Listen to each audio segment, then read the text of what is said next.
Welcome to my channel. Today we will be talking about the topic of whether Emma works with PayPal and other e-wallets. Emma, a budgeting and financial super app, is designed to bring all your financial accounts into one place for tracking and analysis.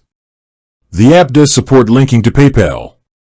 If you have linked PayPal to Emma and use one of your bank accounts to fund a purchase through PayPal, you may notice 3 separate transactions appear in the Emma app for that single purchase. Emma's technology is generally able to identify the duplicate entries and exclude them, so only the original negative transaction from PayPal counts towards your analytics. If it doesn't automatically exclude them, you have the option to manually mark the funding transactions as excluded. This unusual transaction display is described as an internal behavior of PayPal when it's used with an existing bank account and is not considered a system error. Beyond bank accounts, credit cards, savings, and investments, Emma has also added support for a number of cryptocurrency exchanges.